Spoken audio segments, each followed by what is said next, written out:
Today is Monday, March 15th. What to know about the impact of a weekend winter storm and where it's headed next. And what FEMA is doing now to help children at the U.S. Mexico border. Plus, how to check on your COVID-19 relief payment, which NFL star just announced he's retiring, and what record Beyoncé broke at the Grammys. Welcome to The Newsworthy. All the day's news in around 10 minutes. Fast, fair, fun, and on the go. I'm Erica Mandy. Thanks so much for being here. You ready? Let's do this. Millions of Americans are dealing with the aftermath of the latest severe winter storm. Parts of Colorado, Wyoming, Utah, and Nebraska just got hit with up to 4 feet of snow. More than 2,000 flights were canceled in and out of Denver, Colorado this weekend. In fact, last night, all the runways were closed. Many highways and local roads were shut down, too. Today, Denver public schools are taking a snow day. So are the cities of Cheyenne and Casper in Wyoming. Roads have been bad there as well. The AP reports nearly 100 trucks are now stranded outside Cheyenne. By the way, parts of Texas are also in recovery mode again. The Panhandle area was pounded by tornadoes and heavy storms over the weekend. Thankfully, no deaths or injuries were reported there, but homes and other buildings were damaged. Today, heavy storms are expected to move east into the Midwest. We're talking about states like Iowa, Missouri, and Illinois. Extra help is on the way to the U.S. Mexico border. The Federal Emergency Management Agency, or FEMA, is now tasked with helping to care for migrant children who show up without a parent or adult. Of course, FEMA is most known for responding to natural disasters. But now, for the next 3 months, FEMA will make sure the kids at the border get food, water, and basic medical care. The agency will also help find a child-friendly shelter for unaccompanied minors and help make sure they get there okay. Usually, kids are supposed to move to shelters specifically meant for children within 3 days. But the number of kids arriving at the border on their own is growing faster than the Biden administration is able to transfer them. And the child shelters are nearly at capacity anyway. So many are being held in warehouse-like detention facilities for longer than they're supposed to be.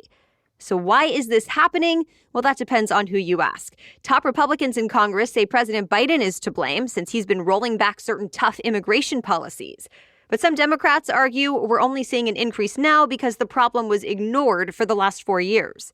And the Department of Homeland Security says the problem goes back to poverty, violence, and food insecurity in Central America, since that's why so many people want to leave their homes there in the first place. Of course, a lot more adults and families have also been trying to cross the border lately, not just unaccompanied minors. But adults and families are often turned away.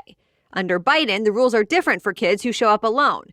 The U.S. is forced to find space for them until they're placed with vetted adult sponsors. From there, they have the option to seek asylum, but could still end up getting sent back to their home countries. To be continued. Police in London are now facing international backlash. They arrested several women who were attending a vigil over the weekend.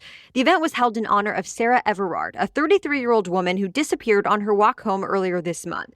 She was found dead a week later, and it was a police officer who was later arrested and charged with her kidnapping and murder. Since then, her case has sparked a national conversation about violence against women in the UK. So fast forward to this past weekend, police warned ahead of time that people were not allowed to gather because of COVID-19 health protocols. But hundreds of people, mostly women, showed up at a park anyway. One of them was even a royal. Duchess Kate Middleton was there for a moment of silence in front of a sea of flowers. Then officers broke up the event. Videos and photos on social media show officers pushing their way through the crowd, grabbing women and dragging them away. Now authorities are demanding answers. London's mayor wrote on Twitter, quote, "From the images I've seen, it's clear the response was at times neither appropriate nor proportionate." But the police chief defended her officers, saying they needed to make a difficult decision. And ultimately, the mourners were gathering illegally during a pandemic, so the event had to be broken up. Well, now, an independent investigation is underway.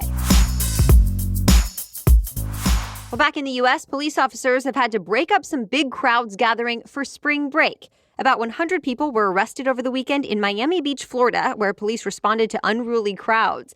And that's not all. Florida's hotels, beaches, and bars are packed, mostly with college students. Airports have been full, too. In fact, the Northwest Florida Beaches Airport said it had more flights scheduled this month than in July of 2019, which is usually considered a peak time for travelers. Disney theme parks in Orlando, Florida, are also booked solid this weekend. Tourism is actually Florida's #1 industry, and many businesses rely on the flood of visitors each year. So some Florida officials are embracing those crowds. For example, Panama City's mayor said his city has benefited from not having too many restrictions. Others, though, like the mayor of Miami Beach, have taken a different approach. He told spring breakers, quote, "Don't come here if you think this is an anything-goes environment. We will arrest you and it will ruin your time." Even though cases in Florida have been going down since January, health officials are now worried we could end up seeing another spike in COVID-19 cases there. They're saying again, even though young people are less likely to experience the worst of COVID-19, they still can get it and spread the virus to others. Also of note, some restrictions are being lifted in the most populous county in the U.S. As new coronavirus cases, hospitalizations, and deaths are going down in Los Angeles County, businesses can start to reopen today, including indoor restaurants, gyms, and movie theaters. Still, they won't be able to fully reopen. Restaurants and theaters can be 25% full. For gyms, it's 10%. All right, we have much more news coming up, but first, thanks to our sponsor, Fitbod. I don't know about you, but if I go more than a couple days without getting some type of workout in, it affects me, both mentally and physically. I really need to move my body to feel good. And Fitbod is able to help build the momentum needed. I love how Fitbod makes it easy to work out anywhere, and I can pick workouts specifically tailored to the equipment or lack of equipment that I have at the time. So I've continued to work out at home a lot these days, and that's not a problem with Fitbod. It has body weight routines, or I can just let it know I have a few weights and a band, and it'll give me exercises for that. Whether it's no equipment or an entire gym, Fitbod will build a workout program for you, and then even use the algorithm and analytics to make sure your next workout is even better than the last one. So build the momentum to carry your fitness journey through the rest of the year with Fitbod. Get 25% off a membership when you sign up now at fitbod.me/newsworthy. That's 25% off your membership at fitbod.me/newsworthy. Okay, now back to the news. Women dominated the Grammy Awards last night and made history. Beyoncé broke the record for the most Grammys won by any singer or performer. It was her best R&B performance win for Black Parade that put her over the top, marking her 28th Grammy Award over the course of her career.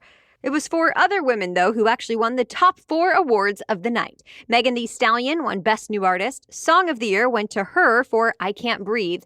Taylor Swift won Album of the Year for Folklore, making her the first woman to ever win that one 3 times. Then the top prize of the night, Record of the Year, that went to Billie Eilish for Everything I Wanted. The Daily Show comedian Trevor Noah hosted the event, which featured a mix of live and pre-taped performances and a lot of stars wearing masks and sitting far apart outdoors. The next one we're watching this award season is the Oscars.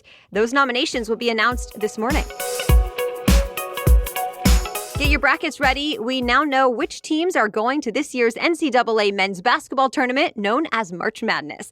The 4 #1 seeds are Gonzaga, Michigan, Baylor, and Illinois. And overall, there's a full roster of 68 teams in the tournament. But get this, for the first time since 1976, both Duke and Kentucky won't be at the tournament because they just didn't have enough wins. March Madness officially kicks off this Thursday. Like every year, it includes more than 60 games over about 2.5 weeks, and in the end, a national champion is crowned.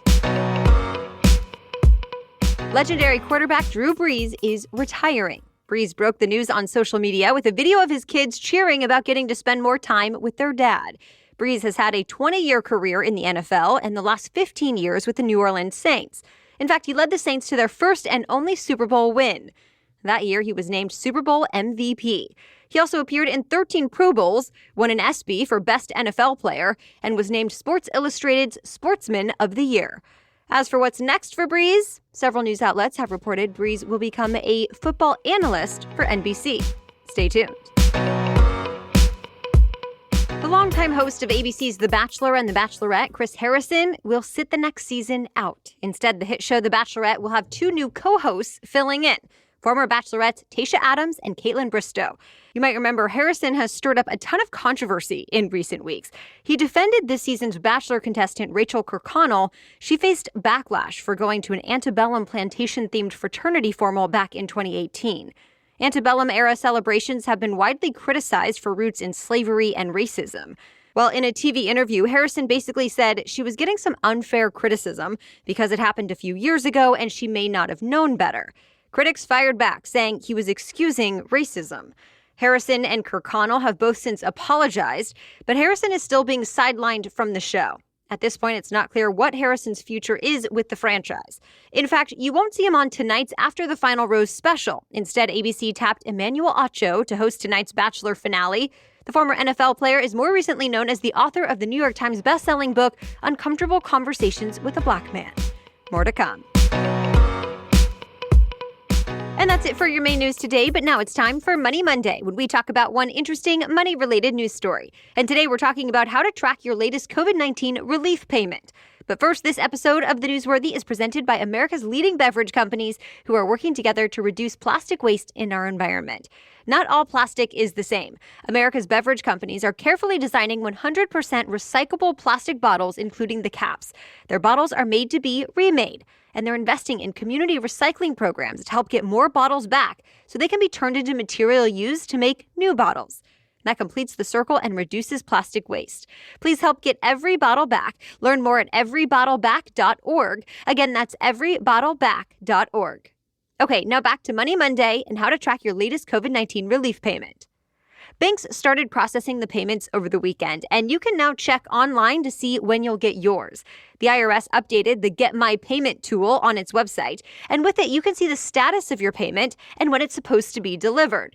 You can also see if it'll be coming in via direct deposit, a check in the mail, or a prepaid debit card. The federal government determines if you're eligible and finds out where to send the money if you are by looking at the last tax return you filed. If you've moved since then, there's a spot on the IRS website to enter in that information as well. Remember, Americans who made less than $80,000 a year in that latest tax return, or couples who made less than $160,000, will get up to $1,400 in direct payments per person. The direct deposits will go out first, but everyone who qualifies should see money coming their way in the next several weeks. All right, thank you so much for listening today and every day. We'll be back with more news tomorrow. Until then, have a great day.